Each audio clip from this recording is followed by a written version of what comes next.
Hello दोस्तों, I hope सब ठीक होंगे। कैसे हम खुद को इम्पोर्टेंट देना चाहिए, जो कि मोस्ट इम्पॉर्टेंट थिंग को ही हम भूल जाते हैं।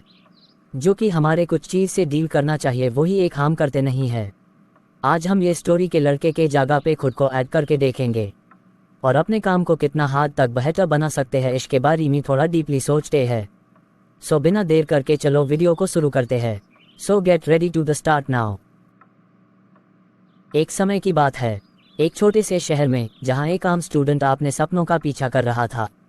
उसकी कोशिशें मेहनत और लगन से भरी थी, लेकिन एक दिन अचानक उसने एक इम्पॉर्टेंट नॉलेज पाया। सक्सेस उनके लिए नहीं है जो कभी गलती नहीं करते, बल्कि सक्सेस उनके लिए है जो गलतियों से सीख लेते हैं। उसने अपने हर स्टेप पर चैलेंजेस को अपने उच्चायों बनाने का एक अपॉर्चुनिटी मानते हुए एक नया विजन से देखना शुरू किया।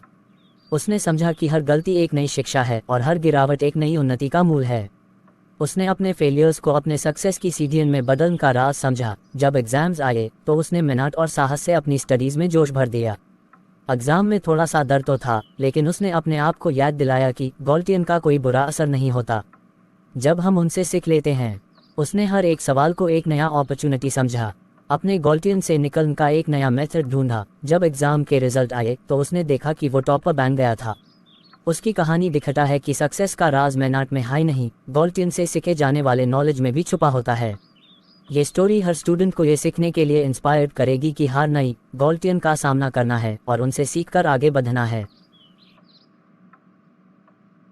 ये स्टोरी शॉर्ट पे देखे पर इस बहुत सी लर्निंग वाली बात है।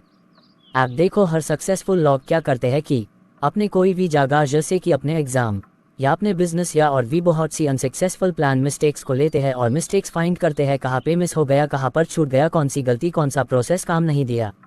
ऐसा गहराई में जाके सॉल्व करने का कोशिश करते हैं। कोई एक टॉपिक को लेते हैं, एक स्टूडेंट लाइफ को लेते हैं और जानने की कोशिश करते हैं। देखो, 10th और 12th ही इंपॉर्टेंट होता है स्टूडेंट लाइफ में, और बाकी क्लास ऐसे ही पास कर लेते हैं। सोचो कि एक स्टूडेंट 10th का एग्ज़ाम के लिए खूब मेहनत करता है, पर एग्ज़ाम उसका ठीक से नहीं क्लियर होता है और एग्ज़ाम में फेल हो जाता है। अक्सर फेलियर लड़का को देखो, अच्छा से पढ़ाई लिखाई करने वाला लड़का फेल होके कौन सी चीज़ छोड़ दिया हो, कौन सी पेपर का क्वेश्चन को अटेंड नहीं किया हो, इसके बारे में सोचते ही नहीं है। बस यही सोचते हैं, घर वाले क्या बोलेंगे, बाहर वाले क्या बोलेंगे, और ये रिश्तेदार, पड़ोसी, फ्रेंड्स की फैमिली, सारे लोग ऐसे बोलेंगे, बेस्ट बोलेंगे बोल के सोचते हैं। और ये बेकार के बात को सोच सोच के अपने आप को ओवरथिंकिंग और डिप्रेशन के शिकार होते हैं। शिकार होकर सुसाइड को अटेम्प्ट करते हैं, या फिर घर छोड़कर भाग जाते हैं, या शराब या ड्रग्स, चरस, ये सब नशा लेना शुरू कर देते हैं। फेल होने से क्या होता है, फेल को एक नेगेटिव साइड से देखते हो, इसलिए आपको बहुत बड़ी प्रॉब्लम दिखता है। एक्चुअल में फेल ही आपके और मेरे लिए बेस्ट लर्निंग पार्ट है। आप एक चीज़ को नोटिस करो, पास ही एंडिंग होता है और फेल ही स्टार्टिंग होता है। देखो, पास होके फिर से वही रूटीन फॉलो करते हैं और कुछ अलग सीखने की कोशिश या करने की कोशिश करते नहीं है, कुछ नया सीख ही नहीं पाते हैं। पर फेल होने से आपको और मुझे कितना प्रॉफिट होता है, चलो जानते हैं। फेल होने के बाद आपके पास एक सॉलिड रीज़न होता है जो कि अपनी फैशन पर जोश से काम करने का ताकत देता है, और बहुत टाइम होता है आपके जितने भी पेपर का गया है वो सारी चीज़ें याद करने का और रिविजन करने का पावर बहुत वादा देगा, और टाइम निकल के आपने फैशन पे जुनून से काम कर पाओगे और मोटिवेट रहने का वजह भी रहता है। हकीकत में तो फेल होने के बाद ही सब कुछ पाने का रास्ता मिलता है। फेल हो के सेकेंड टाइम आपने आप से पास करते हो ना भाई, टैब मज़ा ही कुछ और है। ऐसा लगता है कि आपने दम पे पास किया हो, बिना कोई सहारा से। सब लोग तो लोगों का सहारा लिए और पास किए, पर मैं आपने मेहनत से पास किया हूँ, ऐसा सोच आता है। तो सोचो, आपने आप से पास किया हूँ तो थोड़ा और टाइम मेरे काम को दूंगा तो कितना और प्रॉफिट कर सकता हूँ। ऐसा बहुत सारे मोटिवेट थॉट्स आएंगे और भी बहुत प्रॉफिट है, पर उतना अंदर नहीं जाएंगे। मैं सोच रहा हूँ फेल टॉपिक पे एक और वीडियो बनाऊंगा बोल के सोच रहा हूँ, टाइम उतना नहीं है तो वो वीडियो किसी और दिन बनाऊंगा।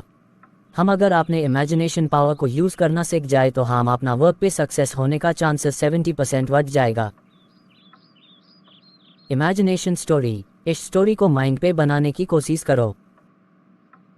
एक दिन एक छोटा सा शहर था जहाँ हर कोना कोना भरा हुआ था अनोखी कहानियों से। एक आदमी था, जीहू नाम था उसका, जो हमेशा नए ज्ञान और ट्रिक्स ढूंढने में लगा रहता था। जीहू ने सुना था कि एक अजीब चीज़ है, टाइम डायलेशन, जो एक आइंस्टाइन की थियरी है। उसने डिसाइड किया कि वो इस थियरी को समझने का एक नया तरीका ढूंढेगा। तो उसने अपने दोस्तों से एक घड़ी चुराई और उसमें एक चिप लगा दी। जब घड़ी चुरी गई, जीहू ने महसूस किया कि उसका समय तेज हो गया था, लेकिन दोस्तों के लिए वो घड़ी नॉर्मल थी। इस तरह जीहू ने एक नया फैक्ट सीखा और अपने दोस्तों को भी सरप्राइज किया। इसके बाद जीहू ने एक नया ट्रिक सीखा, द मेमोरी पैलेस। वो अपने दिमाग में एक ख्याली महल बनाया जिसमें वो अपने स्टडीज के नोट्स रख सकता था। उसने देखा कि ये ट्रिक उसके लिए पढ़ाई में मददगार थी और फिर जीहू ने एक नया ज्ञान प्राप्त किया, द बादर-माइनहोफ फिनोमेनन। इस फिनोमेनन के अनुसार जब आप किसी नई चीज़ के बारे में सीखते हैं तो आपको लगता है कि वो चीज़ सडनली हर जगह दिखने लगी है। जीहू ने ये नॉलेज अपने दोस्तों के साथ शेयर किया और देखा कि कितनी इंटरेस्टिंग बातें होती हैं हमारे आसपास, बस हमें ढूंढने की ज़रूरत है। इस कहानी से हमें ये सीख मिलती है कि हर दिन में कुछ नया सीखना और अपने दोस्तों के साथ शेयर करना कितना अनोखा अनुभव होता है। ये था इमेजिनेशन का पावर। अभी देखते हैं इमेजिनेशन पावर को कैसे हम काम पर लगा सकते हैं। एक शहर में, जहाँ की गलियाँ छोटी छोटी ख्वाबों से भरी थी, वहाँ रहता था एक स्टूडेंट जैक। उसका एक सपना था, एक ऊंचाइयों को छू जाना, लेकिन सफ़र उसके लिए आसान नहीं था। जैक ने समझा, मेहनत और सपना दोनों एक दूसरे के बिना अधूरे हैं। जैक का दिन शुरू होता था सुबह के पहले चिरगन की रोशनी में, जब वो अपने पढ़ाई के समुंदर में डूब जाता। उसने अपने लिए एक छोटा सा शेड्यूल बनाया जिसमें था टाइम टेबल, लेकिन उसने इसे सिर्फ एक गाइडलाइन माना। हर दिन नया चैप्टर पढ़ना उसके लिए एक नई कहानी का आरंभ था। लेकिन एक दिन ऐसा आया जब जैक थक गया, उसके दिल में उदासी छा गई। उसने सोचा, क्यों ना अपने पढ़ाई को थोड़ा इंटरेस्टिंग बनाया जाए। उसने अपने पढ़ाई को एक स्टोरी टेलिंग एक्सपीरियंस बनाने का फैसला किया। हर कॉन्सेप्ट को एक कहानी में कन्वर्ट करके उसने अपने दिल को और भी लगव दिया। उसने अपने सब्जेक्ट्स को कैरेक्टर्स बना दिया, जैसे कि मैथमेटिक्स को रिद्धि रानी जो हर प्रॉब्लम को सॉल्व करती थी, और हिस्ट्री को इतिहास बाबा जो हर इवेंट को इंटरेस्टिंग तौर पर नरेट करता था। इस तरह जैक ने अपने पढ़ाई को एक वर्चुअल वर्ल्ड में ट्रांसफॉर्म किया। लेकिन कहानी में ट्विस्ट टैब आया जब जैक को एक चैलेंजिंग एग्जाम का सामना करना था। उसने महसूस किया कि अब उसके कैरेक्टर्स भी उसके साथ टेंशन महसूस कर रहे हैं। ये रियलाइजेशन उसके अंदर एक नया जुनून भर गया। एग्जाम के दिन जैक ने अपने कैरेक्टर्स से गाइडेंस ली, उनसे स्ट्रेंथ हासिल की और अपने आप को मोटिवेट किया। जब रिजल्ट आया, जैक ने देखा कि उसने नॉट ओनली पास किया बल्कि टॉप की पोजीशन भी हासिल की। जैक का सफ़र था एक प्रूफ की मेहनत और इमेजिनेशन दोनों एक दूसरे को कॉम्प्लीमेंट करते हैं। उसने देखा कि जब पढ़ाई को इंटरेस्टिंग बनाया जाता है तो वो एक एंजॉयबल जर्नी बन जाती है। इस कहानी से हमें ये सीखने को मिलता है कि मेहनत करने का तरीका अलग हो सकता है।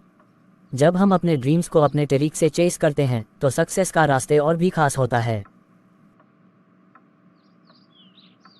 हमें अपने सोचने का तरीके से ही खेलना है। एक एग्जाम्पल देता हूँ। अभी देखो, हमें कोई एप्पल कैसा होता है बोलने से माइंड में एक रेड कलर का एप्पल बना देते हैं।